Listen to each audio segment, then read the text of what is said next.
Bonjour à toutes et à tous. Nous allons aborder une deuxième vidéo, toujours consacrée à nos histoires de navigation. Et dans cette deuxième vidéo, nous allons voir tout ce qui est problème de dérive lié au vent. Alors on va voir ça de manière succincte, parce que ce n'est pas l'objet de ce tutoriel, mais on va aborder cette question-là. Et ensuite, nous allons aborder toute la terminologie, c'est-à-dire tous les mots, toutes les définitions, des expressions, des abréviations que nous pouvons rencontrer dans les problèmes de navigation. Donc là, on va rentrer vraiment dans le vif du sujet. La vidéo suivante, on passera vraiment à de la pratique. Mais vous allez voir que déjà, on va faire un petit peu plus de pratique. Ça sera moins théorique que la première vidéo et peut-être plus intéressant aussi. Alors ici, je vous ai mis un fond de carte un peu sombre pour faire ressortir ma route. Nous avons tracé une route en rouge entre un terrain. Alors, il s'agit ici d'une carte de VFR américaine. Et on va vers une balise. Nous rendons vers une balise.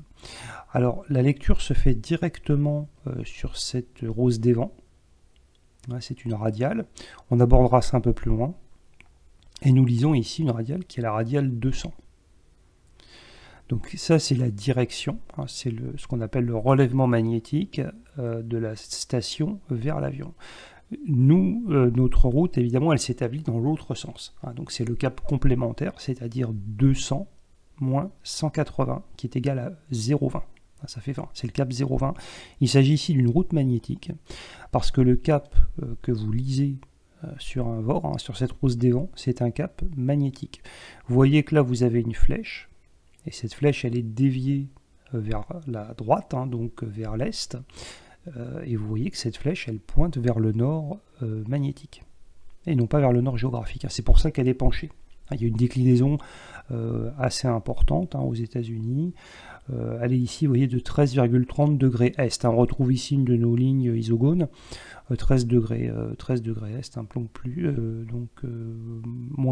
plus 13, pardon. C'est une déclinaison donc de plus 13. Ça se fait dans le sens, vous voyez ici, la déclinaison se fait vers la droite dans le sens horaire, donc c'est plus 13. Donc c'est une manière très facile d'établir un cap, puisqu'il suffit de lire directement sur ce cadran, sur cette rose des vents. On pourrait donc penser qu'en volant au 0,20, nous allons suivre cette trajectoire, cette portion de route.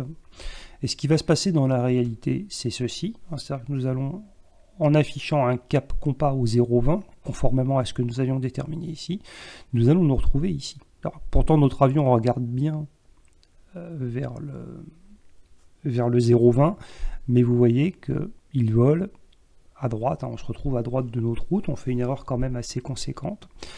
Et l'angle entre les deux, vous voyez, on l'a mesuré, c'est X. Donc, cette trajectoire en pointillé bleu, c'est ce qu'on appelle le track, la trace. C'est le trajet réellement suivi par votre avion. Cette ligne en pointillé rouge, c'est ce qu'on appelle le cap magnétique, c'est le heading. C'est ce que vous affichez sur votre compas. Alors, pourquoi, en ayant bien suivi ce cap, on se retrouve là? Eh bien, tout simplement à cause de ceci. Vous avez du vent. Vous avez du vent qui vient de l'ouest et qui vous pousse vers l'est. Vous avez du vent qui vient de la gauche et qui vous pousse vers la droite et qui est responsable de cette dérive. Et ça, quand vous volez, ça sera pratiquement inévitable. Alors, vous avez commis une erreur, c'est que vous avez confondu deux choses.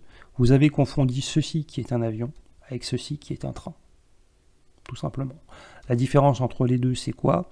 Eh bien, le train, il est sur des rails. Et le train est solidaire des rails. Il ne peut pas en sortir. Enfin, en tout cas, dans les conditions normales.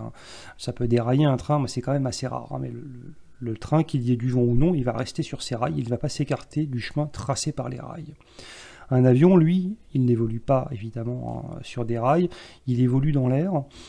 Et l'air, c'est un élément fluide, et donc il entretient une relation que j'ai qualifiée de plus fluctuante avec l'air, avec l'élément sur lequel il repose. Et donc l'avion glisse en permanence. Il peut déraper, il peut glisser sur l'air, notamment quand il y a du vent. Donc ce qu'il faut retenir, c'est qu'un avion vole en crabe, sous l'effet du vent. Il vole en crabe. Ça veut dire quoi? Ça veut dire que ici, l'endroit vers où pointe le nez de l'appareil, ce n'est pas là vers où il se dirige. Ce sont deux choses séparées. La trajectoire réellement parcourue, qu'on appelle le track, et le cap, le heading, donc ce qui correspondra en fait à l'axe de notre appareil, ce sont deux directions différentes. L'avion, il vole de travers, il vole en crabe. Et plus vous aurez de vent, bien sûr, et plus le vent vous prendra de travers, et plus cet effet sera important, plus cette dérive sera importante, et donc plus vous serez tordu, en quelque sorte. Je vous ai remis un autre schéma ici, mais qui reprend sensiblement le précédent. On a établi ici en fuchsia une route entre deux points, voilà, entre ici un terrain et toujours une balise d'ailleurs. C'est ce qu'on appelle la route vraie. Elle se définit donc par rapport au nord géographique. Là, si sur votre carte vous définissez par rapport à un méridien un angle, un cap, le cap vrai justement,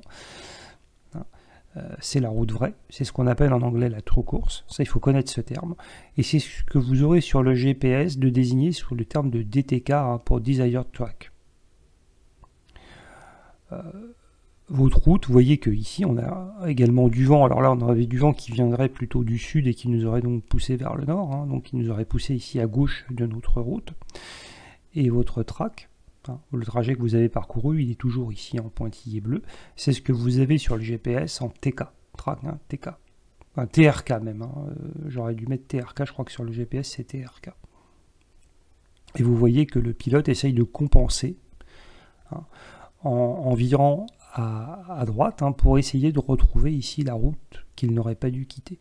Ce qu'il s'est passé, ce qu'il se passe, c'est qu'il a mal, le pilote ici n'a pas corrigé ou n'a pas suffisamment corrigé, a mal corrigé, donc il se retrouve en dehors de sa route.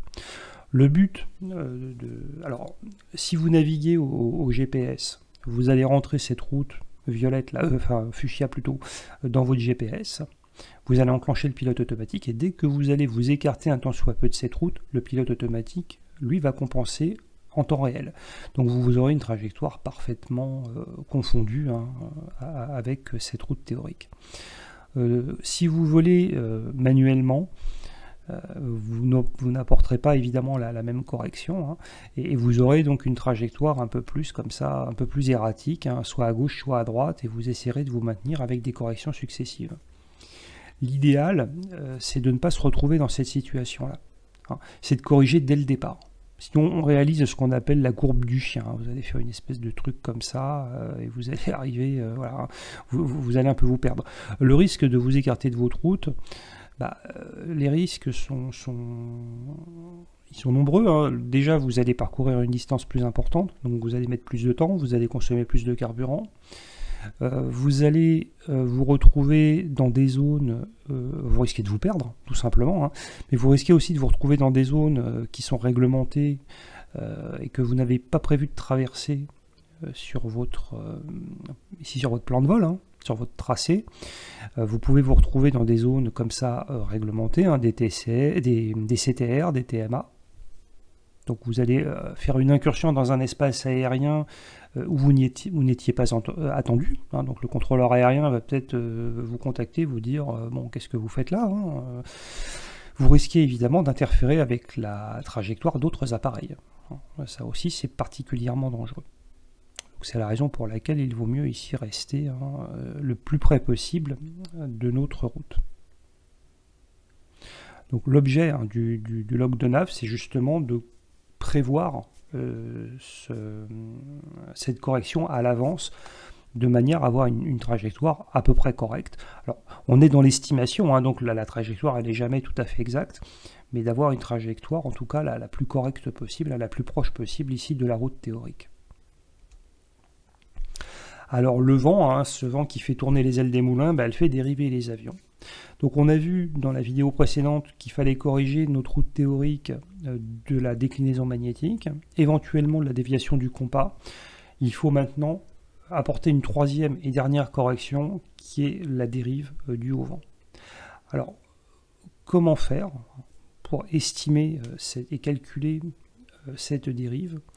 Eh bien vous pouvez le faire par le calcul. Vous faut faire par le calcul. Et pour ça, vous allez avoir besoin de 4 éléments. Il va falloir connaître votre vitesse propre. Alors on prendra la vitesse vraie, hein, la true airspeed. On assimilera les deux. On confondra les deux. Si vous ne savez pas, vous êtes débutant, vous ne savez pas ce qu'est la vitesse propre, vous ne savez pas ce qu'est la vitesse vraie, j'ai fait une vidéo sur les vitesses en aéronautique. Je vous invite à la découvrir.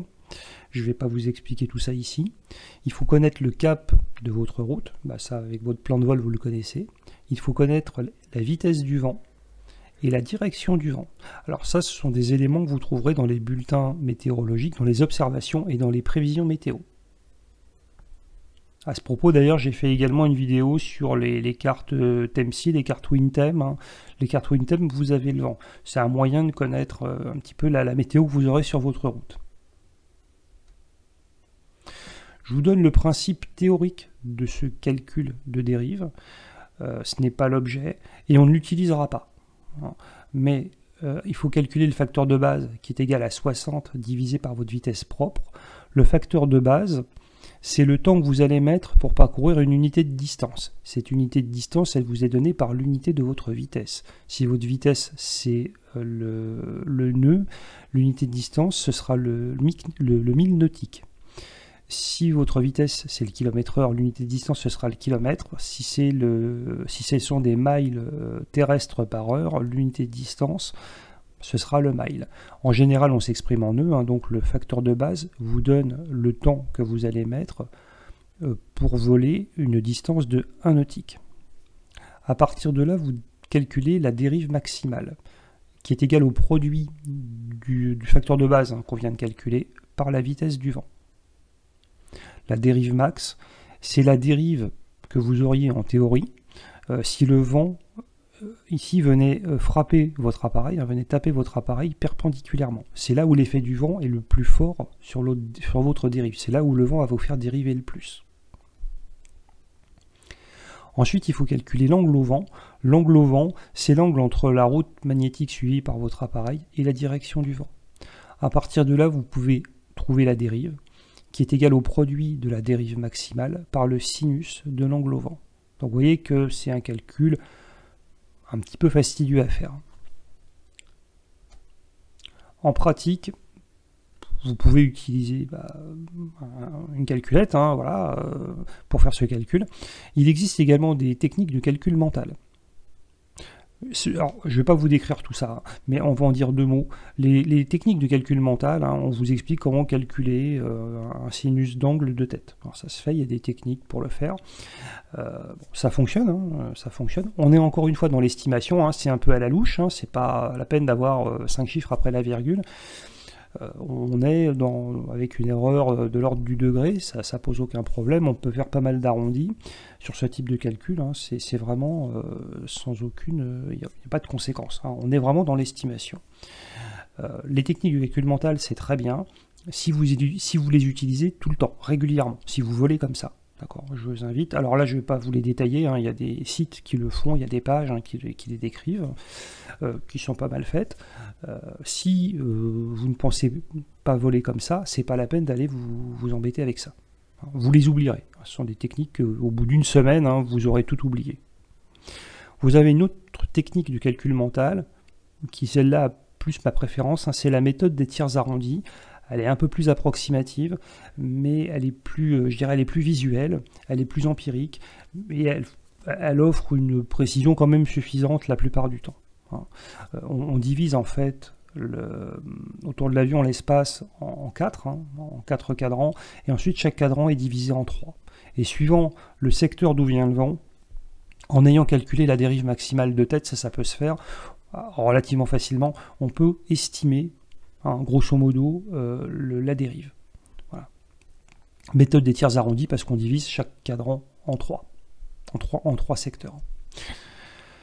On peut utiliser ce qu'on appelle un computer de vol de type 6B. C'est cette petite chose que je vous ai mis en photographie à droite.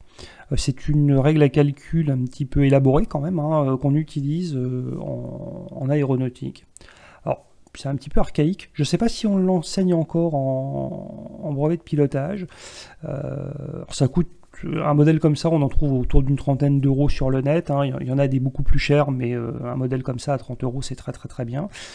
Ça permet de résoudre tous les problèmes de navigation, de conversion, de vitesse, de dérive du vent, tout ce que vous pouvez, tous les calculs que vous pouvez rencontrer, vous pouvez les faire très simplement en quelques secondes avec une règle comme ça. Hein. Pour les gens qui aiment ça, ça fonctionne très bien. Ça fonctionne très bien, ça va très vite.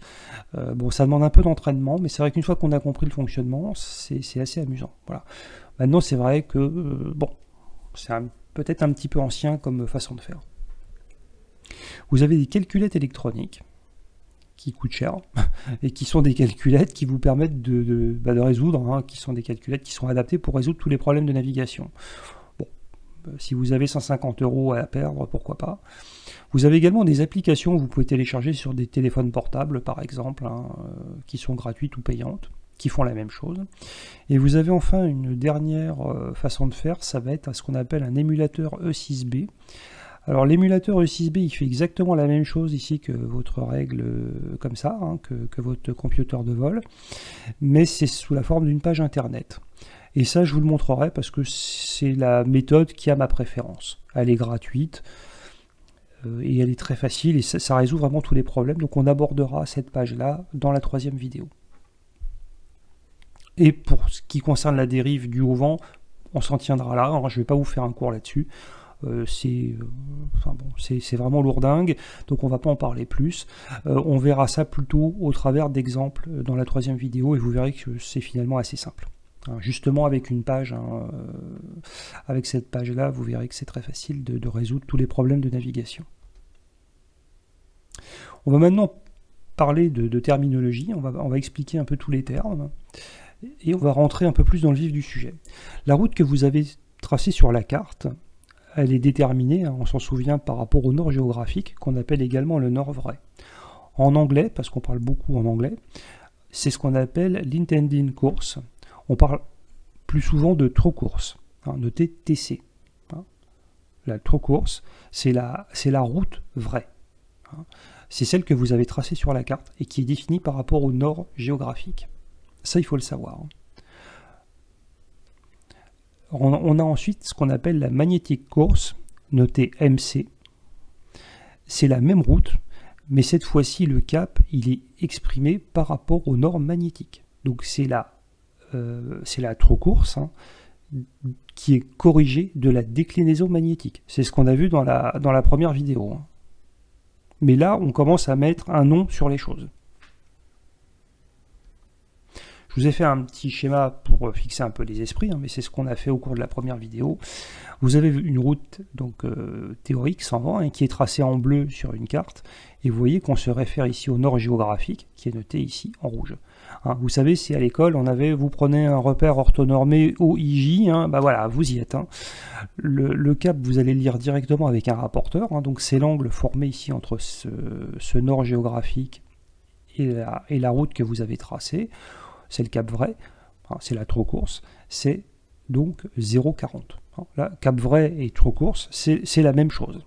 Hein. C'est l'appellation anglo-saxonne. Quand on parle de magnetic course, on se réfère ici au nord magnétique. Donc vous voyez que vos repères orthonormés OIJ, hein, il a pivoté soit vers la gauche si on a une déclinaison vers l'ouest, soit vers la droite si on a une déclinaison vers l'est. Vous voyez qu'ici le nord magnétique est à l'ouest, et là il est à l'est. Donc on reprend ici notre true course au 0,40, on a une déclinaison magnétique de 12 degrés ouest, donc ouest il faut ajouter, donc le cap que vous allez lire, hein, ici que vous allez déterminer par rapport au nord magnétique, c'est la somme des deux, c'est 0,52, il faudra voler au 0,52, hein. C'est le type de problème qu'on avait déjà vu précédemment. Si la déclinaison est à l'est, il faut retrancher cette déclinaison magnétique, donc il faudra voler au 0,28. C'est cet angle-là.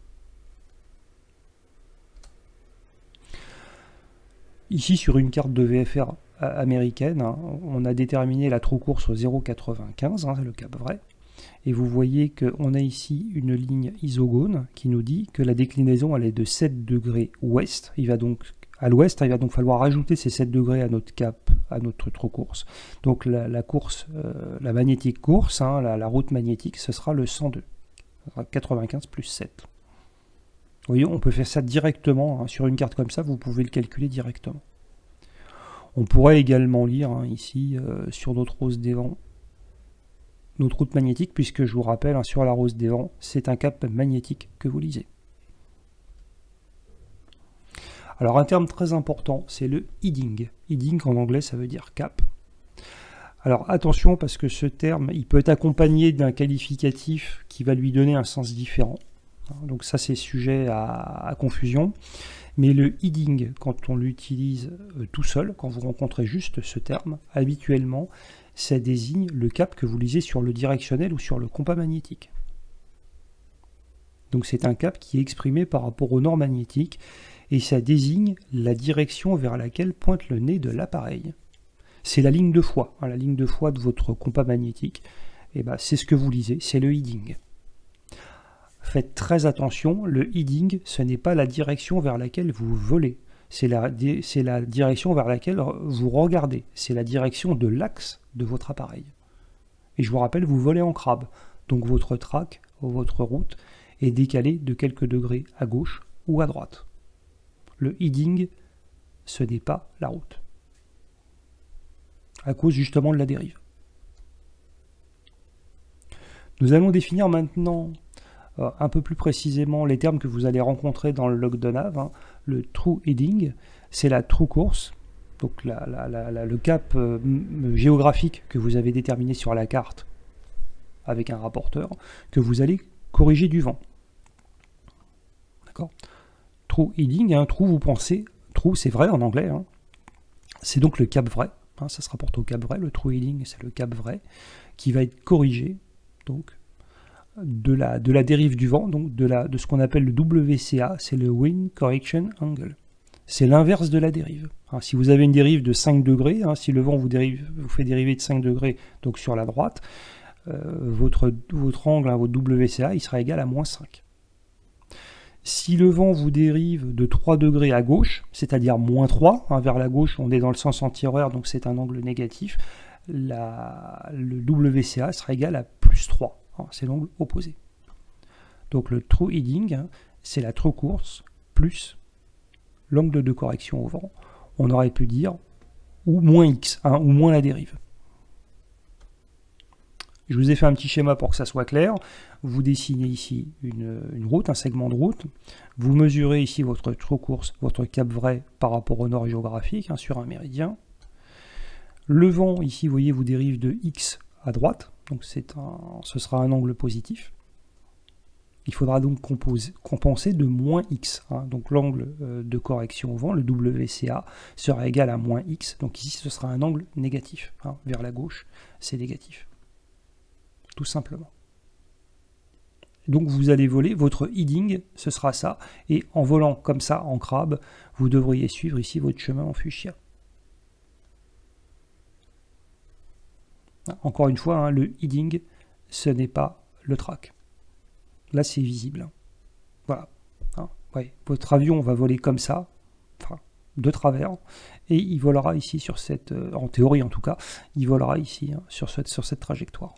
Vous voyez que c'est par rapport au nord géographique ici. Alors c'est défini par rapport au géographique. Alors bien sûr, hein, pour connaître le cap compas, il faudra faire une correction de la déclinaison magnétique, mais hein, l'idée c'est ça, hein, c'est qu'on vole de travers. On vole de travers pour rester ici. Pour voler droit, il faut voler de travers. L'aviation finalement, le pilotage, c'est l'art de voler avec un badin qui vous donne une vitesse qui n'est pas la bonne, une altitude qui n'est pas la bonne, et un cap qui n'est pas le bon, hein, qui ne vous dit pas où vous allez. Voilà, ça donne vraiment envie de prendre l'avion tout ça. Le magnetic heading, c'est le true heading, donc c'est le cap, hein, que nous venons de calculer, hein, donc corriger du vent, que nous allons maintenant corriger de la déclinaison magnétique. Donc le magnetic heading, c'est égal à true heading plus ou moins la déclinaison magnétique, hein, suivant que la déclinaison elle est orientée à l'est ou à l'ouest. Le compass heading, enfin, c'est vraiment ce que vous allez afficher, hein, sur votre compas magnétique pour voler au bon cap. C'est le cap précédent, hein, le magnetic heading, qu'on va corriger, le cas échéant, de la déviation du compas. Donc vous voyez que là, on vient d'appliquer nos 3 corrections successives. La dérive du vent, la déclinaison magnétique, la déviation du compas. Et là, on est bon. On peut voler. Pour résumer, ce qu'il faut surtout ne pas retenir, c'est ça. C'est que le true heading, c'est la true course. Donc c'est le cap que vous avez lu sur la carte par rapport au nord géographique, corrigé de l'angle au vent. Ce true heading, vous allez le corriger de la variation du compas, c'est-à-dire de la variation de la déclinaison magnétique. Ça, c'est la déclinaison magnétique. Ça va vous donner le magnetic heading. Ce magnetic heading, vous allez le corriger de la déviation du compas. Ça va vous donner le compass heading et il faudra voler à ça. Si la déviation du compas elle est nulle, eh bien le magnetic heading sera égal au compass heading. Je vous ai dit, ces 3 équations-là, il ne faut pas les retenir. Alors, pourquoi est-ce qu'il ne faut pas les retenir? Vous pouvez bien sûr les retenir parce que c'est inutile de les retenir. Tout ce qu'on a vu jusque-là, ce n'est pas la peine de les retenir. Les cultures, c'est ce qui reste quand on a tout oublié, et ben c'est exactement ça. Vous avez compris le principe, vous n'avez pas besoin de par cœur. Pour une raison très simple, c'est qu'ensuite, c'est votre log de nav, c'est votre feuille de route qui va vous indiquer comment faire le calcul. Vous n'avez aucune formule, aucune équation à connaître. Si vous savez faire une addition, vous savez remplir un log de nav. C'est tout ce qu'il faut vous dire. Il n'y a rien d'autre à connaître. Si vous savez que 1 plus 1, ça fait 2, vous devriez vous en sortir. Et maintenant, on va voir comment s'en sortir.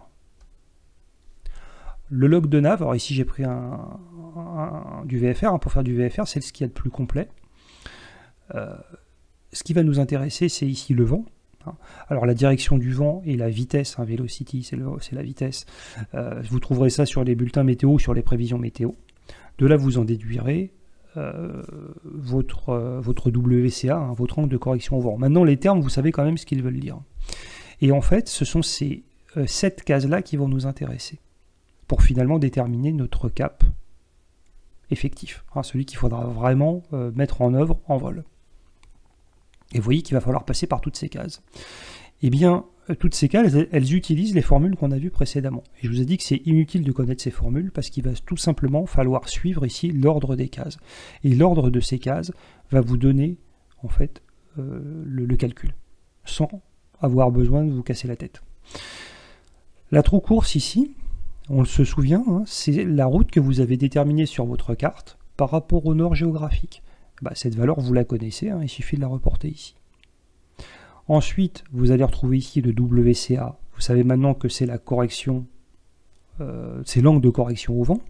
Ça, vous le calculez avec la vitesse du vent, sa direction, la vitesse propre de votre appareil. La vitesse propre de votre appareil, il faut connaître votre avion. Si c'est un Cessna 172 par exemple, vous allez dire, je vais voler par exemple, j'estime que ma vitesse propre, ce sera autour de 110 nœuds. Si vous volez avec un Baron, vous allez peut-être vous situer autour de 150, 160 nœuds. Bon, maintenant, si vous volez avec un 777, ce sera une vitesse, bon, là, après, c'est des avions que je connais pas, mais ce sera évidemment, vous serez peut-être à Mach 0,8, je sais pas. Bon, voilà, après, ça, il faut connaître votre avion. Ça, c'est à vous de connaître votre avion. Mais ça, voilà, vous pouvez connaître. La direction, le cap de votre avion, ça, vous l'avez déterminé sur votre plan de vol, avec ces 4 éléments, vous savez maintenant qu'on peut calculer. Alors après, il y a différentes façons, mais on peut calculer cet angle de correction. C'est à la limite ce qu'il y a de plus difficile à faire, ou en tout cas de plus long. Vous allez voir que c'est pas difficile. On va voir sur des exemples dans la 3e vidéo, vous verrez que c'est très simple, mais c'est peut-être la seule difficulté. On a rempli ici ces 2 cases, et la case ici, ce qu'il faut retenir, il faut suivre les flèches, c'est que cette case-là, c'est le résultat de la somme de ces 2 cases. La somme de la colonne vous permet de remplir la première cellule de la colonne suivante. Ça plus ça égale ça. La déclinaison magnétique, il suffit d'aller la chercher sur les cartes, vous la notez. Ensuite, vous faites la somme de ça plus ça, et ça vous donnera ici le magnetic heading. La déviation du compas, ça, éventuellement, s'il y a déviation, vous la lirez dans votre avion. Vous avez votre petite espèce de petit tableau au niveau du compas magnétique. Vous la reporterez ici. Et ça, plus ça vous donnera le compass heading. Et le travail est fait. Vous voyez, il n'y a aucune formule à connaître. Il suffit de suivre ici l'ordre des cellules, comme ça en zigzag. Vous voyez, pour voler droit, il faut aller en zigzag. Ce serait un peu la leçon à retenir peut-être de ce tutoriel. Voilà, ça plus ça égale ça, ça plus ça égale ça, ça plus ça égale ça. On va voir un exemple numérique. On a été sur notre carte, on a déterminé ici un trou, une trou course, donc un cap vrai hein, par rapport au nord géographique de 235 degrés. Notre angle de correction au vent, on a trouvé moins 8 degrés. Donc 235 moins 8, ça fait 227. La déclinaison magnétique, on a été la chercher sur la carte, elle est de plus 4. 227 plus 4, 231. La déviation du compas, on a été la lire dans notre appareil, elle est de moins 1. Pour le cap considéré, elle est de moins 1. 231 moins 1 égale 230. C'est difficile, hein. Donc en fait, moins 8 plus 4 moins 1, ça fait moins 5. 235 moins 5, vous retrouvez 230. Le cap à afficher sur votre compas pour voler ici, sur votre route, ce sera le 230. C'est une estimation, bien sûr. Vous aurez peut-être à l'affiner, mais parce qu'on n'est jamais dans les conditions idéales, hein, on n'est jamais dans les conditions purement théoriques, mais le cap, voilà, votre cap corrigé, c'est ça. C'est ça qu'il faudra afficher sur votre compas. Ou sur votre directionnel. Voilà, vous savez remplir un journal, un log de nav, vous savez le remplir. Quand vous avez compris ça, qu'il faut suivre ces cases, hop, on revient en arrière.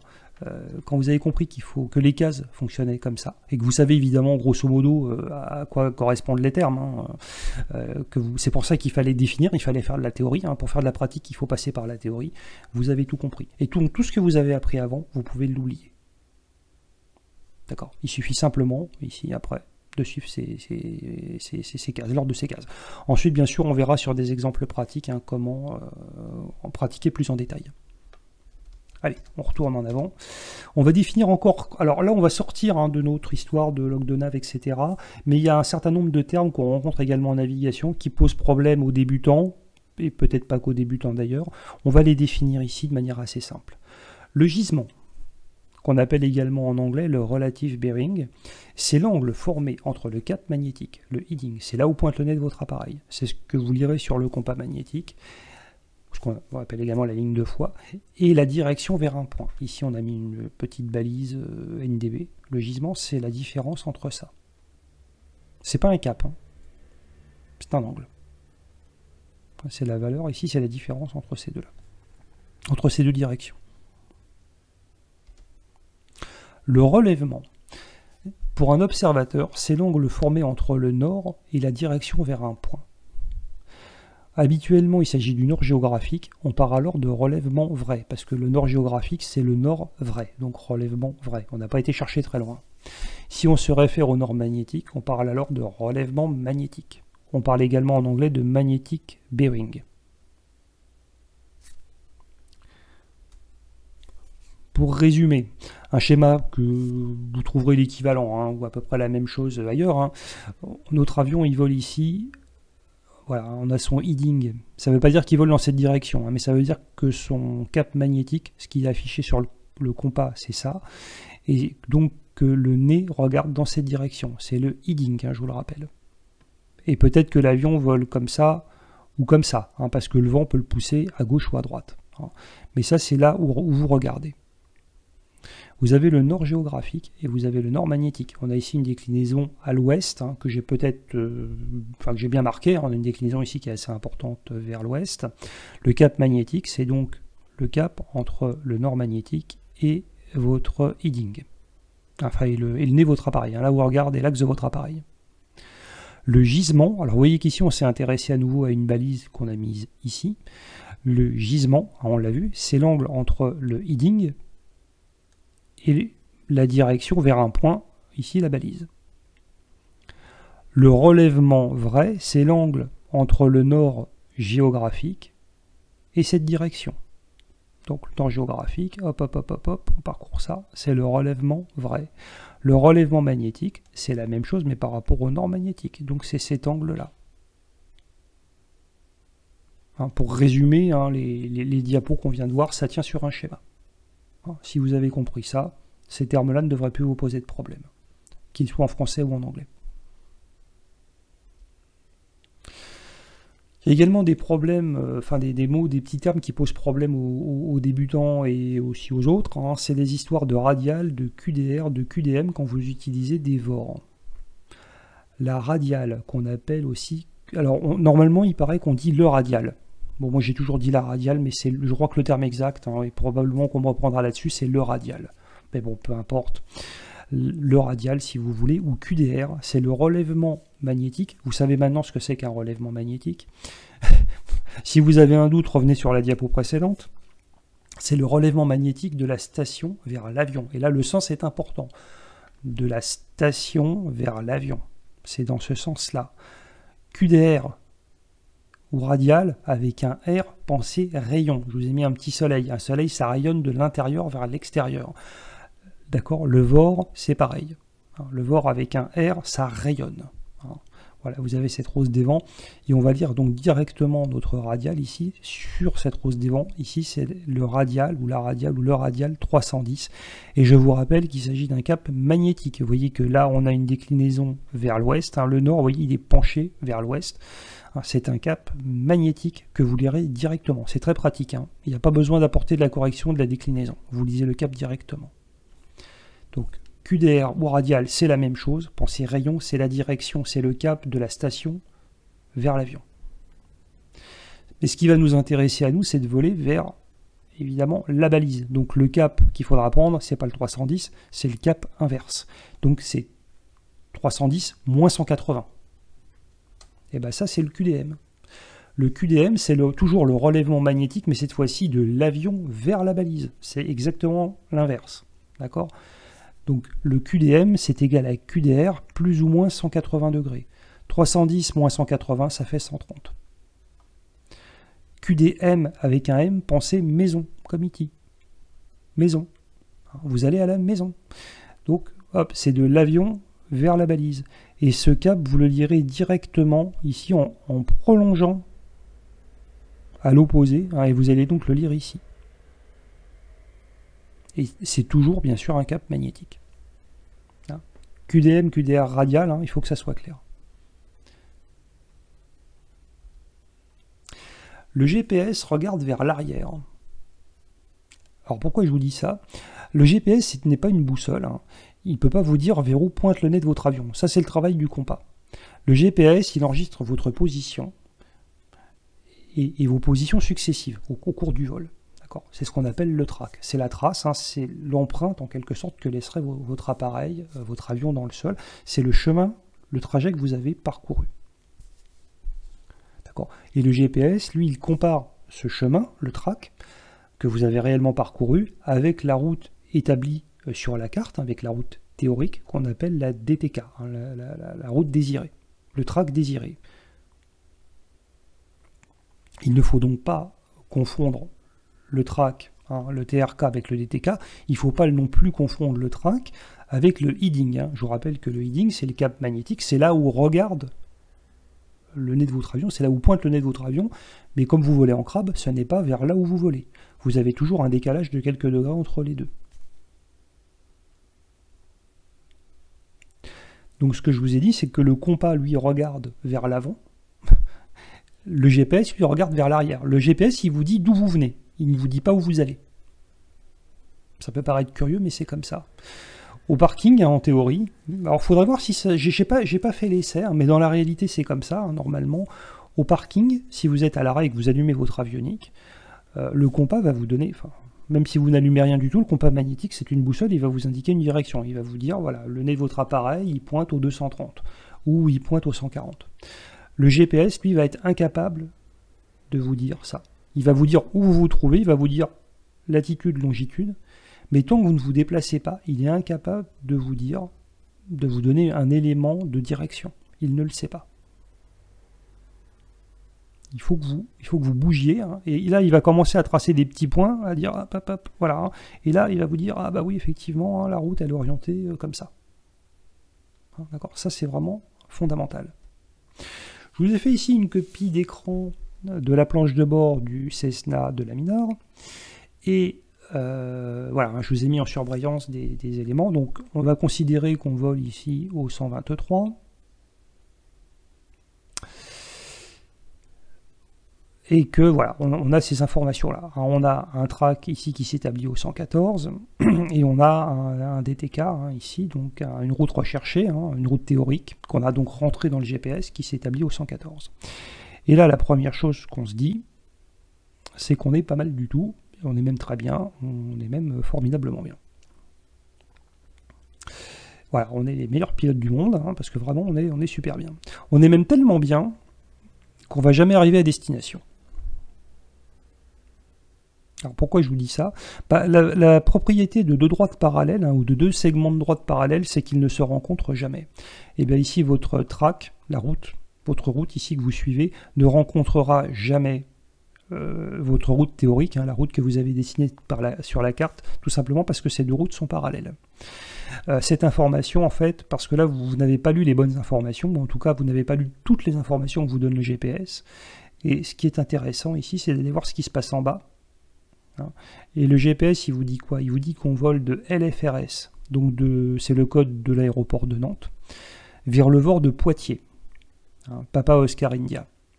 Et il vous dit quoi? Il vous dit que votre avion ici, qui est symbolisé par ce petit triangle, il est, alors je ne sais pas si on le voit bien sur la vidéo, mais moi je vous le dis, on est à 11,8 nautiques de notre route. On est à plus de 20 km en fait à gauche. Vous voyez que la flèche vous désigne que la route, vous dit que la route est à droite, donc nous sommes à gauche de la route.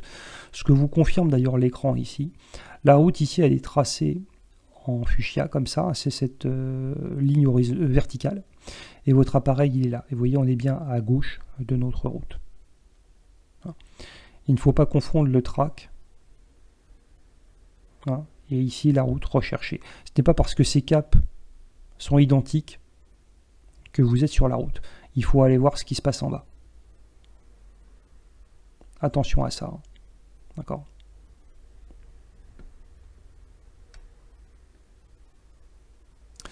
Voilà, petite erreur à ne pas commettre pour bien comprendre la différence entre les deux. D'accord ? Là, je veux dire, si vous êtes orienté comme ça, et que vous voliez en Sibérie, en Australie ou en Patagonie, il vous dira la même chose. D'accord ? Mais évidemment, vous ne serez pas du tout sur votre route. D'accord ? Simplement, il vous dit que votre chemin, que votre track est parallèle à cette direction. Enfin, suit bien cette direction. Mais ça ne vous dit pas du tout où vous vous trouvez. Ça vous donne qu'un élément de direction, qu'un élément de cap. Quelle que soit votre position géographique.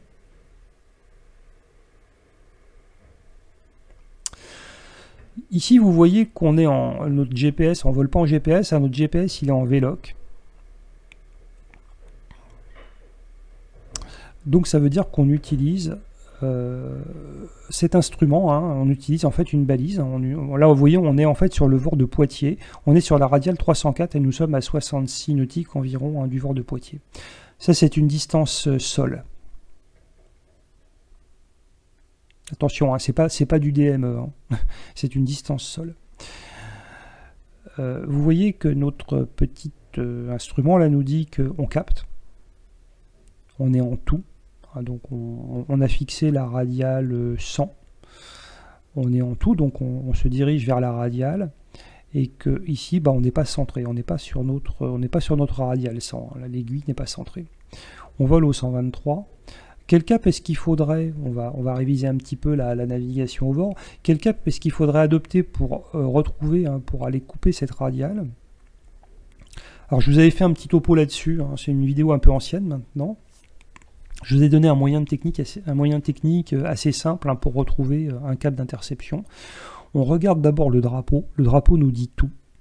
Donc on va diviser notre cadran en deux dans le sens horizontal, et comme le drapeau est sur tout, on va considérer la moitié supérieure. S'il avait été sur From, on aurait considéré la moitié inférieure du cadran. Ici, c'est la moitié supérieure qui va nous intéresser. Ensuite, on va regarder vers où est déviée l'aiguille. L'aiguille, vous voyez ici, elle est déviée à droite. Donc on va rediviser notre demi-cadran en deux, mais dans le sens ici vertical, et on va prendre la portion du cadran où se trouve l'aiguille.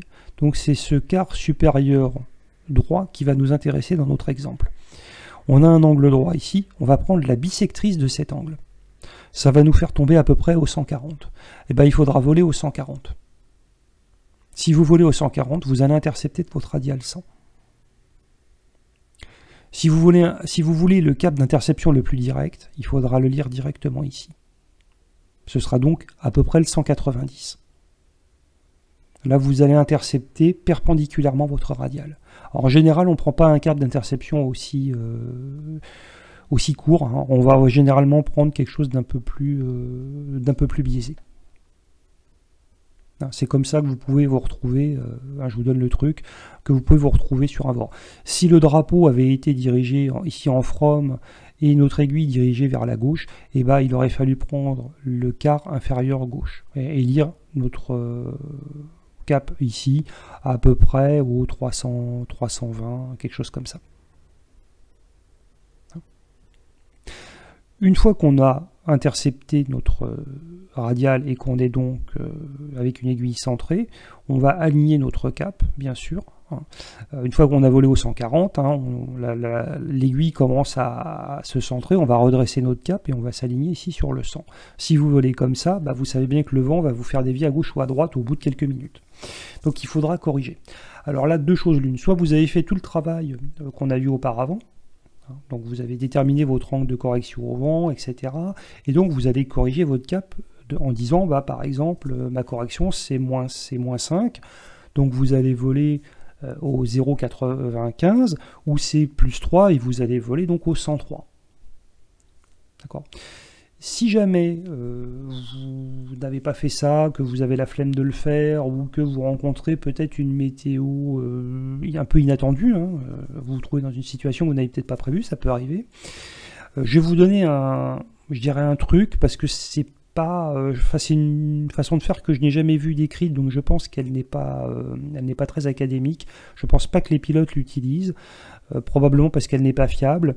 Après, en simulation, on peut faire des choses qu'on ne fait pas forcément dans la réalité. Si vous suivez comme ça un cap, hein, par exemple une radiale, hein, vous êtes sur la radiale 100, votre aiguille est centrée, et ici donc vous volez au 100. Votre heading, hein, vous le faites coïncider votre heading avec votre QDM, hein, puisque c'est d'un QDM hein, ici dont il s'agit. Le 100 c'est un QDM. C'est le relèvement magnétique de l'avion vers la station. Vous allez regarder ici votre track. Si les deux coïncident, c'est que vous avez vraiment énormément de chance. Vous pouvez acheter un billet de loterie. La plupart du temps, ces deux valeurs, hein, votre heading ici et votre track, ne seront pas égaux. Si par exemple vous volez au 100 et que votre track vous met par exemple 110, ça veut dire que votre route par rapport à votre heading, elle est de 10 degrés à droite. Ça veut dire que le vent vous pousse donc vers la droite.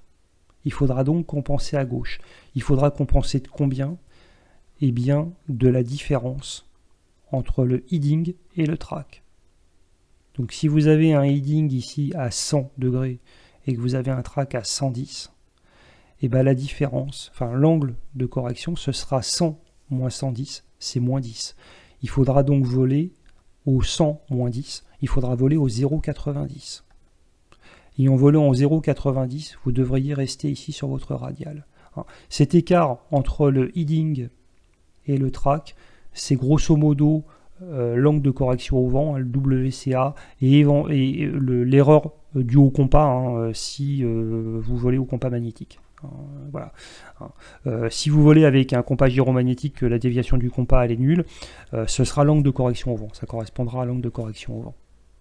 Si par exemple là toujours pareil, hein, on est sur la radiale 100, que vous avez votre heading, vous êtes au 100 et que le track qui s'établit, alors il faut voler un petit peu, hein, il faut voler peut-être une minute pour que ça se stabilise, et que votre track ici vous dit par exemple 0,93,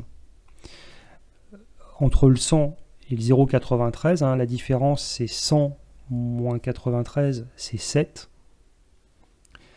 Ça veut dire que le vent, votre route se trouve à gauche. Enfin, vous volez au 100, mais votre track il est au 0,93, donc votre track il est à gauche. Donc le vent vous dérive vers la gauche, donc il faudra corriger vers la droite.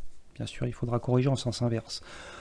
La correction, c'est 100, votre heading, moins le track 0,93, c'est plus 7. donc il faudra corriger de 7 degrés à droite, donc il faudra voler au 107. Et en volant au 107, vous devriez rester ici, normalement, sur votre route, sur votre radial 100. Voilà. Alors, c'est une façon de faire, elle fonctionne, moi je l'ai testée, elle fonctionne, elle n'est pas décrite. Je ne pense pas qu'on l'utilise en pilotage réel. Attention, hein, je ne suis pas pilote, donc moi je peux vous dire des choses peut-être qu'un pilote vous dirait de ne pas faire. Il y a peut-être des gens qui vont vous dire qu'il ne faut surtout pas faire comme ça pour des raisons certainement excellentes, mais ça fonctionne. Hein, voilà.